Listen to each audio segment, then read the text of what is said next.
ನಿಮ್ಮ ಆಸ್ತಿಗಳನ್ನು ಅಥವಾ ನಿಮ್ಮ ಜಾಗ, ಸೈಟು ಅಥವಾ ಜಮೀನುಗಳನ್ನು ನೀವು ರಕ್ಷಿಸ್ಕೊಳ್ಳೋಕ್ಕಾಗ್ತಾ ಇಲ್ಲ. ಜಮೀನುಗಳಿಗೆ ನೀವು ಹೋಗದೇ ಇರೋ ರೀತಿಯಲ್ಲಿ ನಿಮ್ಮ ಜಮೀನಿನ ಮೇಲೆ ಕೆಲವೊಂದಷ್ಟು ತಂತ್ರಗಳನ್ನು ಮಾಡಿಬಿಟ್ಟಿರ್ತಾರೆ. ಅಂದರೆ ಮಾಂತ್ರಿಕ ಪ್ರಭಾವಗಳನ್ನು ಮಾಡಿಬಿಟ್ಟಿರ್ತಾರೆ. ಆ ಜಮೀನ ಮೇಲೆ ನಿಮಗೆ ಆಸಕ್ತಿನೇ ಬರಬಾರ್ದು, ಆ ಜಮೀನು ಕಡೆ ಹೋಗಬಾರ್ದು, ಆ ಜಮೀನನ್ನು ಹುತ್ತಿ ಬಿತ್ತಬಾರ್ದು. ಈ ವಿಧದಲ್ಲೂ ಕೂಡ ಭಾರಿ ಪ್ರಮಾಣದಲ್ಲಿ ಕೆಲವೊಂದಷ್ಟು ಮಾಂತ್ರಿಕ ಪ್ರಯೋಗಗಳನ್ನು ಮಾಡಿರ್ತಾರೆ ವೀಕ್ಷಕರ. ಇವತ್ತು ಭೂಮಿಯ ಬೆಲೆ ಹೆಚ್ಚಾದಂಗೆಲ್ಲ ಮನುಷ್ಯನ ಕಣ್ಣು ಭೂಮಿಯ ಮೇಲೆ ನೆಗೆಟಿವ್ ಆಗಿ ಬೀಳ್ತಾ ಇರ್ತಕ್ಕಂಥದ್ದು. ಅಂದರೆ ಎಲ್ಲವೂ ನನಗೇ ಇರಲಿ, ಸ್ವಾರ್ಥದ ಒಂದು ಪ್ರಪಂಚದಲ್ಲಿ ಎಲ್ಲವೂ ನನಗೇ ಇರಲಿ, ಯಾಕೆ ನಾನು ಬೇರೆಯವ್ರಿಗೆ ಕೊಡಬೇಕು. ಒಂದು ಪ್ರಾಪರ್ಟಿಗೆ ಸಂಬಂಧಪಟ್ಟ ಹಾಗೆ ಇವತ್ತು ಕೋರ್ಟ್ ಕಚೇರಿಗಳಲ್ಲಿ ಮೊಕದ್ದಮೆಯನ್ನು ಹಾಕಿದ್ದೀರಾ. ಸೊ ವರ್ಷಾನುಗಟ್ಟಲೆ ಆದರೂ ಕೂಡ ನಿಮಗೆ ಒಂದು ಪ್ರಾಪರಾಗಿ ನಿಮ್ಮ ಪರವಾಗಿ ಅನುಕೂಲ ಆಗ್ತಾ ಇಲ್ಲ, ಅಥವಾ ನಿಮ್ಮ ಪರವಾಗಿ ಜಡ್ಜ್ಮೆಂಟ್ ಆದರೂ ಕೂಡ ನೀವು ಪೊಸಿಷನನ್ನು ತಗೊಳಕ್ಕಾಗ್ತಾ ಇಲ್ಲ. ಮನೆ ಇದ್ದು ಆ ಮನೆ ಒಳಗೆ ಸೇರ್ಕೊಳ್ಳೋಕ್ಕಾಗ್ತಾ ಇಲ್ಲ. ಜೊತೆಗೆ ನಮ್ಮ ಸೈಟ್ ಇದೆ, ಸೈಟಲ್ಲಿ ನಾವು ಮನೆ ಕಟ್ಕೊಳ್ಳೋಕ್ಕಾಗ್ತಾ ಇಲ್ಲ. ನಮಸ್ತೆ ವೀಕ್ಷಕರೇ, ನಾನು ನಿಮ್ಮ ಮೈಸೂರಿನ ಶ್ರೀನಿವಾಸನ್. ವೀಕ್ಷಕರೇ, ಇವತ್ತಿನ ದಿನ ಸಾಮಾನ್ಯವಾಗಿ ನಿಮ್ಮ ಆಸ್ತಿಗಳನ್ನು ಅಥವಾ ನಿಮ್ಮ ಜಾಗ, ಸೈಟು ಅಥವಾ ಜಮೀನುಗಳನ್ನು ನೀವು ರಕ್ಷಿಸ್ಕೊಳ್ಳೋಕ್ಕಾಗ್ತಾ ಇಲ್ಲ. ಸೊ ಅದಕ್ಕೆ ಸಂಬಂಧಪಟ್ಟಂಗೆ ತೊಂದರೆಗಳಾಗ್ತಾ ಇದೆ. ಅದಕ್ಕೆ ಸಂಬಂಧಪಟ್ಟಂಗೆ ವ್ಯಾಜ್ಯಗಳು, ಕೋರ್ಟ್ ಕೇಸು ತುಂಬ ನಡೀತಾ ಇದೆ. ಇವತ್ತು ನಿಮ್ಮದೇ ಪಿತ್ರಾರ್ಜಿತ ಆಸ್ತಿ ನೀವು ಪಡೆಯೋಕ್ಕಾಗ್ತಾ ಇಲ್ಲ. ನೋಡಿ, ಈ ಥರದ ಒಂದು ವಿಷಯಕ್ಕೆ ಸಂಬಂಧಪಟ್ಟಂಗೆ ಬಹಳ ಅದ್ಭುತವಾದಂತಹ ಸರಳವಾದಂತಹ ಪರಿಹಾರದೊಟ್ಟಿಗೆ ಒಂದು ಅದ್ಭುತ ಮಾಹಿತಿಯನ್ನು ತಿಳಿಸ್ತಾ ಇದ್ದೀನಿ. ಹಾಗಾಗಿ ಯಾರೂ ಕೂಡ ಈ ಒಂದು ವಿಡಿಯೋವನ್ನು ಸ್ಕಿಪ್ ಮಾಡದೆ ಸಂಪೂರ್ಣವಾಗಿ ನೋಡಿ ಅಂತ ಹೇಳಕ್ಕೆ ಇಷ್ಟಪಡ್ತೀನಿ. ನೋಡಿ, ಇವತ್ತು ನಿಮ್ಮ ಮನೆ ಅಥವಾ ಜಾಗ ಅಥವಾ ಸೈಟು ಅಥವಾ ಜಮೀನು, ಈ ಒಂದು ಪ್ರಾಪರ್ಟಿಗೆ ಸಂಬಂಧಪಟ್ಟ ಹಾಗೆ ಇವತ್ತು ಕೋರ್ಟ್ ಕಚೇರಿಗಳಲ್ಲಿ ಮೊಕದ್ದಮೆಯನ್ನು ಹಾಕಿದ್ದೀರಾ. ಸೊ ವರ್ಷಾನುಗಟ್ಟಲೆ ಆದರೂ ಕೂಡ ನಿಮಗೆ ಒಂದು ಪ್ರಾಪರಾಗಿ ನಿಮ್ಮ ಪರವಾಗಿ ಅನುಕೂಲ ಆಗ್ತಾ ಇಲ್ಲ, ಅಥವಾ ನಿಮ್ಮ ಪರವಾಗಿ ಜಡ್ಜ್ಮೆಂಟ್ ಆದರೂ ಕೂಡ ನೀವು ಪೊಸಿಷನನ್ನು ತಗೊಳಕ್ಕಾಗ್ತಾ ಇಲ್ಲ. ಜೊತೆಗೆ ಏನಾಗ್ತಾಯಿದೆ, ಇವತ್ತು ಜಡ್ಜ್ಮೆಂಟ್ ಆದರೂ ಕೂಡ ಪುನಃ ಯಾವುದ್ಯಾವುದೋ ಕಾಯ್ದೆಗಳನ್ನು ತಗೊಂಡು, ಯಾವುದ್ಯಾವುದೋ ಒಂದು ವಿಚಾರಗಳನ್ನು ತಗೊಂಡು ಮತ್ತೆ ಅಪೀಲನ್ನು ಸಲ್ಲಿಸ್ತಾನೇ ಇದ್ದಾರೆ. ಸೊ ನಮ್ಮ ಜೀವನದುದ್ದಕ್ಕೂ ಬರೀ ನ್ಯಾಯಾಲಯಗಳಿಗೆ ಓಡಾಡುವಂಥದ್ದೇ ಆಗಿದೆ. ಭೂಮಿ ಇದ್ರೂ ಅದನ್ನು ಹುತ್ತಿ ಬೆತ್ತಿ ಅದರಿಂದ ಬೆಳೆಯನ್ನು ತೆಗೆದುಕೊಳ್ಳೋಕ್ಕಾಗ್ತಾ ಇಲ್ಲ. ಮನೆ ಇದ್ದು ಆ ಮನೆ ಒಳಗೆ ಸೇರ್ಕೊಳ್ಳೋಕ್ಕಾಗ್ತಾ ಇಲ್ಲ. ಜೊತೆಗೆ ನಮ್ಮ ಸೈಟ್ ಇದೆ, ಸೈಟಲ್ಲಿ ನಾವು ಮನೆ ಕಟ್ಕೊಳ್ಳೋಕ್ಕಾಗ್ತಾ ಇಲ್ಲ. ಈ ರೀತಿ ನಾನಾ ವಿಧದ ಸಂಕಷ್ಟಗಳನ್ನು ಅನುಭವಿಸ್ತಾ ಇರ್ತಕ್ಕಂಥವ್ರಿಗೋಸ್ಕರ ಈ ಒಂದು ಸರಳವಾದಂತಹ ಒಂದು ಪರಿಹಾರ ಕ್ರಮವನ್ನು ನಾನು ಹೇಳ್ತಾ ಇದ್ದೀನಿ ವೀಕ್ಷಕರೇ.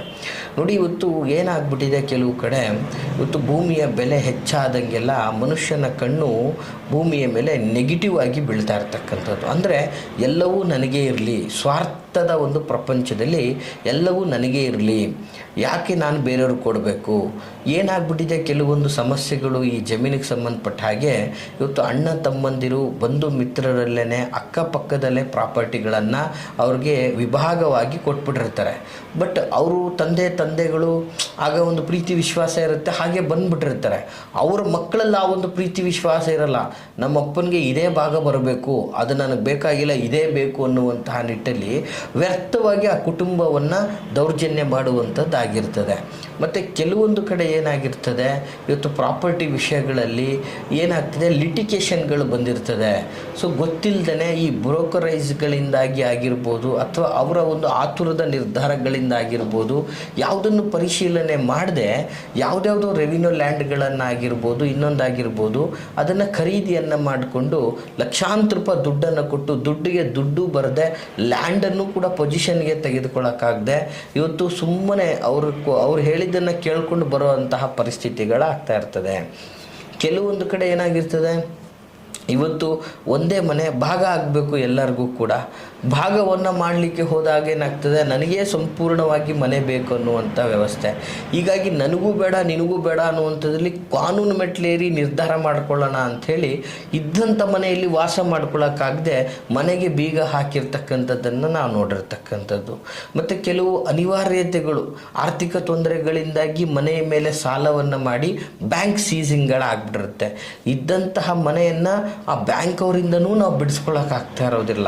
ಈ ರೀತಿಯಾಗಿ ಒಂದು ಪ್ರಾಪರ್ಟಿಗಳ ಮೇಲೆ ತೊಂದರೆಗಳು, ಲಿಟಿಗೇಷನ್ಗಳು ಅಂತ ಹೇಳ್ಬೋದು. ಅಂದರೆ ಒಂದು ಕಾನೂನಾತ್ಮಕ ಸಮರ, ಕಾನೂನಾತ್ಮಕವಾದಂಥ ಏನು ಹೋರಾಟಗಳನ್ನು ಮಾಡ್ತಾ ಇದ್ದೀರಿ, ಇದರಲ್ಲಿ ನಿಮಗೆ ಜಯ ಸಿಗಬೇಕು, ಇದರಲ್ಲಿ ನಿಮಗೆ ಅಭಿವೃದ್ಧಿ ಕಾಣಬೇಕು, ಇದರಲ್ಲಿ ನೀವು ನಿಮ್ಮ ಒಂದು ಜಾಗ ಜಮೀನುಗಳನ್ನು ಪಡಿಬೇಕು. ಕೆಲವೊಂದು ಬಾಡಿ ಏನಾಗ್ಬಿಡ್ತದೆ, ಜಮೀನುಗಳಿಗೆ ನೀವು ಹೋಗದೇ ಇರೋ ರೀತಿಯಲ್ಲಿ ನಿಮ್ಮ ಜಮೀನಿನ ಮೇಲೆ ಕೆಲವೊಂದಷ್ಟು ತಂತ್ರಗಳನ್ನು ಮಾಡಿಬಿಟ್ಟಿರ್ತಾರೆ. ಅಂದರೆ ಮಾಂತ್ರಿಕ ಪ್ರಭಾವಗಳನ್ನು ಮಾಡಿಬಿಟ್ಟಿರ್ತಾರೆ.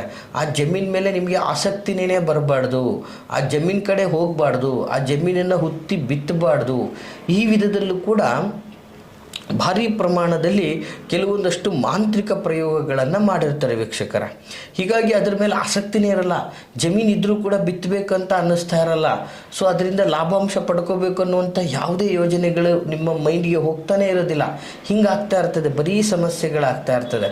ಸೊ ಜೊತೆಗೆ ಇವತ್ತು ನಿಮ್ಮ ಆಸ್ತಿ ಪಾಸ್ತಿಗಳನ್ನು ನಿಮ್ಮಿಂದ ರಕ್ಷಣೆ ಮಾಡ್ಕೊಳಕ್ಕಾಗದೆ ಬರೀ ಸುಮ್ಮನೆ ತಾಲೂಕು ಆಫೀಸ್ಗೆ ಹೋಗೋದು, ಆ RTC ತೆಗ್ಸೋದು, ಆ ಒಂದು ಸರ್ವೆ ಮಾಡಿಸೋದು, ಆ ನಕ್ಷೆ ತಳಿಸೋದು, ಬರೀ ಇದೇ ರೀತಿ ಆಗ್ತಾ ಇರ್ತದೆ.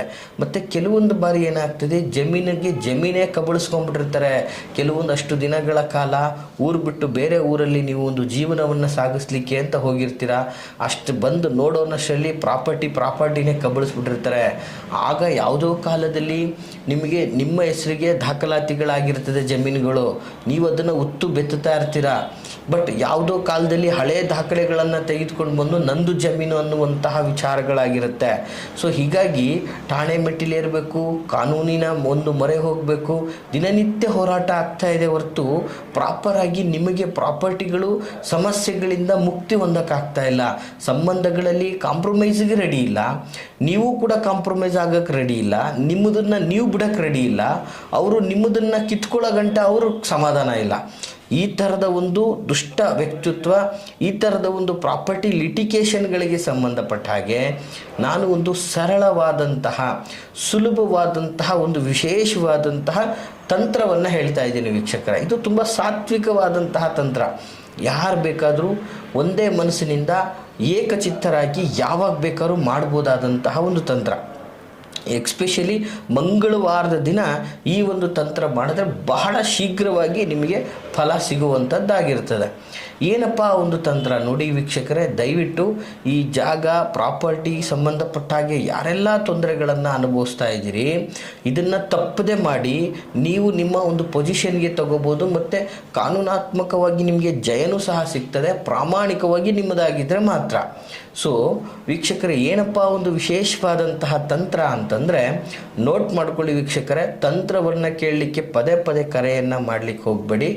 ಗೊತ್ತಾಗಲಿಲ್ಲ ಅಂದರೆ ವಿಡಿಯೋವನ್ನು ಪುನರಾವರ್ತಿಸಿ ಕೇಳ್ಕೊಳ್ಳಿ. ವಿಶೇಷವಾದಂತಹ ಒಂದು ತಂತ್ರ ಇದಾಗಿರ್ತದೆ, ನೋಟ್ ಮಾಡ್ಕೊಳ್ಳಿ. ಈ ಒಂದು ತಂತ್ರ ಮಂಗಳವಾರದ ದಿನದಂದು ಮಾಡುವಂತಹ ತಂತ್ರ ಆಗಿರ್ತದೆ. ಏನು ಮಾಡಬೇಕಪ್ಪ ಅಂತಂದರೆ, ಮಂಗಳವಾರದ ದಿನ ಸ್ವಲ್ಪ ಕರ್ಪೂರವನ್ನು ತೆಗೆದುಕೊಳ್ಳಿ, ಜೊತೆಗೆ ಸ್ವಲ್ಪ ಲವಂಗವನ್ನು ಸಹ ತೆಗೆದುಕೊಳ್ಳಿ, ಹಾಗೂ ಸ್ವಲ್ಪ ಬಿಳಿ ಸಾಸಿವೆಯನ್ನು ತೆಗೆದುಕೊಳ್ಳಿ. ಈ 3 ಇಂಗ್ರೀಡಿಯೆಂಟ್ಗಳು ಏನಪ್ಪ ಖರ್ಚಾಗುತ್ತೆ, 10 ರೂಪಾಯಿ ಸಹ ಖರ್ಚಾಗೋದಿಲ್ಲ ನಿಮಗೆ. ಈ ಒಂದು 3 ಇಂಗ್ರೀಡಿಯೆಂಟ್ಗಳು ನೋಡಿ, ಕಾನೂನು, ಕೋರ್ಟು, ಕಚೇರಿ ಅಂತ ಲಕ್ಷಾಂತರ ರೂಪಾಯಿ ಖರ್ಚು ಮಾಡುವಂತಹ ಒಂದು ವ್ಯವಸ್ಥೆಯನ್ನು ಬಿಟ್ಟು 3 ಇಂಗ್ರೀಡಿಯೆಂಟ್ 10 ರೂಪಾಯಿ ಸಹ ಖರ್ಚಾಗುವುದಿಲ್ಲ. ಈ 3 ಪದಾರ್ಥಗಳನ್ನು ತೆಗೆದುಕೊಂಡು ನಿಮ್ಮ ಒಂದು ಸೈಟ್ ಆಗಿರ್ಬೋದು, ಅಥವಾ ಜಮೀನಾಗಿರ್ಬೋದು, ಅಥವಾ ನಿಮ್ಮ ಮನೆಯ ಜಾಗಗಳಿಗೆ ಹೋಗಿ ಆ ಒಂದು ಪ್ರಾಪರ್ಟಿಯ ಮಧ್ಯಭಾಗದಲ್ಲಿ, ಅಂದರೆ ಜಮೀನಿದ್ದರೆ ಜಮೀನಿನ ಮಧ್ಯದಲ್ಲಿ, ಅಥವಾ ಸೈಟ್ ಇದ್ದರೆ ಸೈಟಿನ ಮಧ್ಯಭಾಗದಲ್ಲಿ ಅದನ್ನೆಲ್ಲ ಸಂಪೂರ್ಣವಾಗಿ ಇಟ್ಬಿಟ್ಟು ಅಲ್ಲೇ ಸಂಪೂರ್ಣ ಸಂಪೂರ್ಣವಾಗಿ ಅದನ್ನು ಸುಟ್ಟು ಬಿಡಬೇಕು ವೀಕ್ಷಕರೇ. ಸಂಪೂರ್ಣವಾಗಿ ಸುಟ್ಟು ಭಸ್ಮವನ್ನು ಮಾಡಿಬಿಡಬೇಕು. ನೀವು ಆಲ್ಮೋಸ್ಟ್ ಇದನ್ನು ಒಂದೊಂದು ಮುಷ್ಟಿಯಷ್ಟು ತೆಗೆದುಕೊಂಡು ಹೋದರೆ ಬಹಳನೇ ಒಂದು ಒಳ್ಳೆಯದಾಗ್ತಕ್ಕಂಥದ್ದು.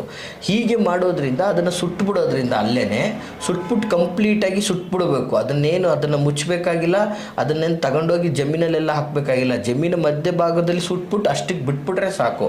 ಅಷ್ಟು ಮಾಡಿದ್ರೆ ಸಾಕು, ನಿಮ್ಮ ಆಸ್ತಿಗೆ ಒಂದು ಸಂಪೂರ್ಣವಾದಂತಹ ರಕ್ಷಣೆ ಸಿಗ್ತದೆ. ಮತ್ತು ನಿಮ್ಮ ಆಸ್ತಿ ಮೇಲೆ ಆಗಿರ್ತಕ್ಕಂತಹ ಕೆಲವು ನಕಾರಾತ್ಮಕ ಪ್ರಭಾವಗಳು ಅಂದರೆ ಮಾಂತ್ರಿಕ ಪ್ರಭಾವಗಳು ಕೂಡ ಈ ಒಂದು ತಂತ್ರದಿಂದ ನಾಶವಾಗ್ತದೆ ವೀಕ್ಷಕರೇ. ಮತ್ತು ಈ ಪ್ರಾಪರ್ಟಿಯನ್ನು ಪಡಿಬೇಕು ಅಂತ ನಿಮ್ಮ ಮೇಲೆ ಆಗ್ತಾ ಇರ್ತಕ್ಕಂಥ ಎಲಿಗೇಷನ್ನು ಅಥವಾ ದೌರ್ಜನ್ಯ ಅಥವಾ ಕಾನೂನಾತ್ಮಕ ಸಮರಗಳು ಶೀಘ್ರವಾಗಿ ಮುಕ್ತಾಯವಾಗಿ ಪ್ರಾಪರ್ಟಿ ನಿಮ್ಮ ಕೈ ಸೇರುವಂಥದ್ದಾಗ್ತದೆ. ಮತ್ತು ನಿಮ್ಮ ಪ್ರಾಪರ್ಟಿಯನ್ನು ನೀವು ಉಳಿಸ್ಕೊಳ್ಳುವಂತಹ ವ್ಯವಸ್ಥೆ ಆಗ್ತದೆ ಅಂತ ಹೇಳ್ತಾ, ಈ ಮಾಹಿತಿ ತಮಗೆ ಇಷ್ಟವಾಗಿದ್ದರೆ ಲೈಕ್ ಮಾಡಿ.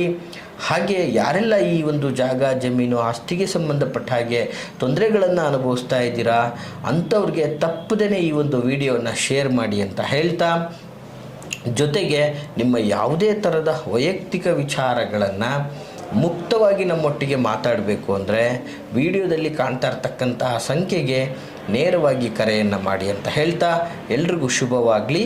ನಮಸ್ಕಾರ.